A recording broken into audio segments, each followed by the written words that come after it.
Bonjour les amis. Je vais vous dire une chose qui est simple.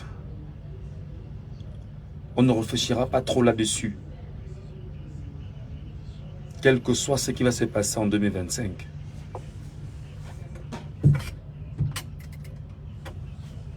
Paul Biya ne gagnera pas les élections s'il est candidat. Paul Biya ne gagnera plus jamais une élection au Cameroun s'il est candidat. Pourquoi je le dis?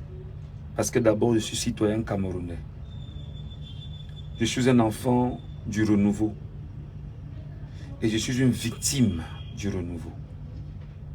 Et je suis un soldat contre le renouveau. Et je suis déterminé, engagé à lutter contre le renouveau. Et ne plus laisser une seule chance au renouveau. C'est pourquoi je fais cette petite capsule ce matin pour vous dire ceci. J'entends des gens dire que non, on ne peut pas battre Paul Biya. C'est faux. Paul Biya n'a jamais gagné une élection normalement au Cameroun parce qu'il sait au fond de lui qu'il n'est pas aimé. Donc, en s'arrêtant un instant et en faisant cette déclaration, pour ceux qui ne comprennent pas, ce n'est pas une provocation. C'est une affirmation, c'est une conviction, c'est une certitude. Paul Biya ne pourra pas gagner en 2025.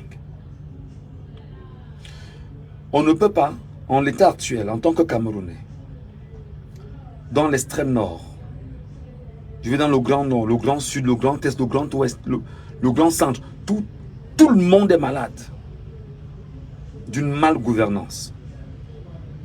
Et tout le monde est conscient du problème. Même si on est encore calme, on est encore muet, une chose est réelle, il ne pourra pas. Il ne pourra pas. On me dit, ben non, il est calme, ils ont le conseil constitutionnel. Il est calme, il ne gagnera pas. Il a le conseil constitutionnel, il ne gagnera pas. Il a l'armée, il ne gagnera pas. Il a tous les médias du Cameroun, il ne gagnera pas. Il a tous les diplomates à sa solde, il ne gagnera pas.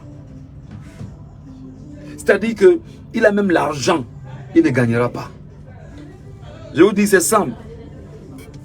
Le simple fait que nous ayons choisi de voter et de surveiller nos voix, nos votes, cette fois-ci sera très difficile. Surveiller ne veut pas dire seulement regarder.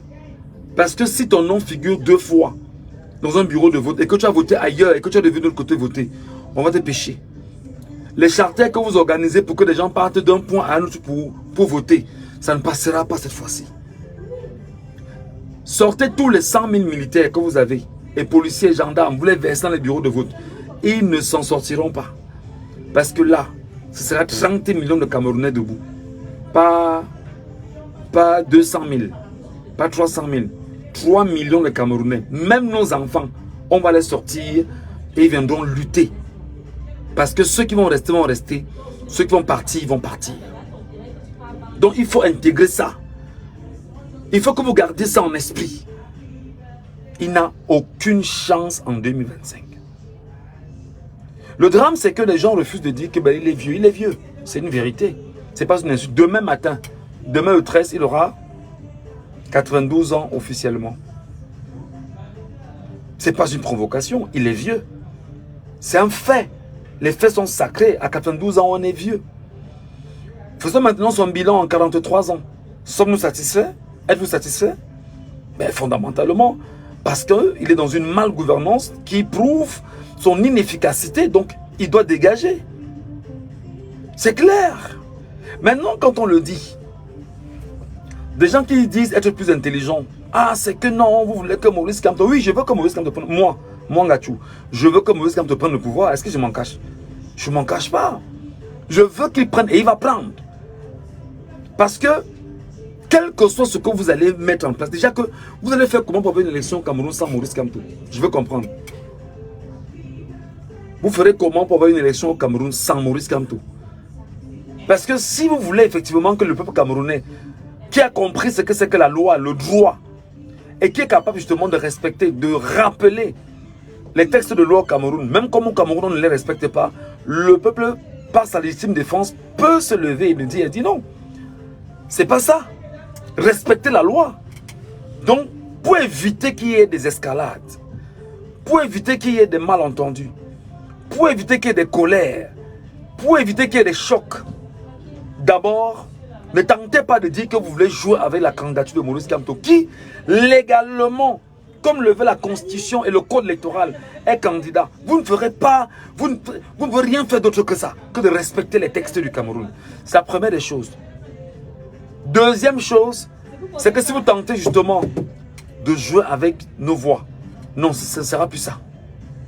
Donc, octobre qui arrive là, on est paré, on est debout, on est prêt. On est certain qu'on va arriver. On est sûr que ce sera difficile. Mais spirituellement, on est prêt. Moralement, on est prêt. Intellectuellement, on est prêt. Idéologiquement, nous sommes prêts. Physiquement, nous sommes prêts. Vous avez le taux. Nous n'avons pas le taux. Maintenant, le njunju derrière. Donc, avant que tu n'arrives, que tu aies tombé toi-même. Faites attention. Faites très attention. Donc, pour moi, en tant que citoyen camerounais, il est temps que le peuple camerounais se libère. Parce que nous ne sommes pas un peuple libéré. Nous sommes un peuple esclavagisé. Depuis 108 ans. Et dans les 108 ans, il y a 43 ans d'un régime. Et en 43 ans, on a trop donné. On a trop supporté. On n'est plus prêt à donner quoi que ce soit. Et on ne donnera plus rien. Que bien s'arrange à partir. Nous sommes fatigués. Sans travail. Sans emploi. Sans route. Sans hôpitaux. Sans eau. Sans lumière. Dans l'esclavagisme incroyable. Ça ne va pas, on vous arrête, on vous tape, on vous tue, on vous met en prison. On vous rappelle qu'ici on ne parle pas le droit. Mais non. 2025 là, ce ne sera pas ça. Préparons-nous.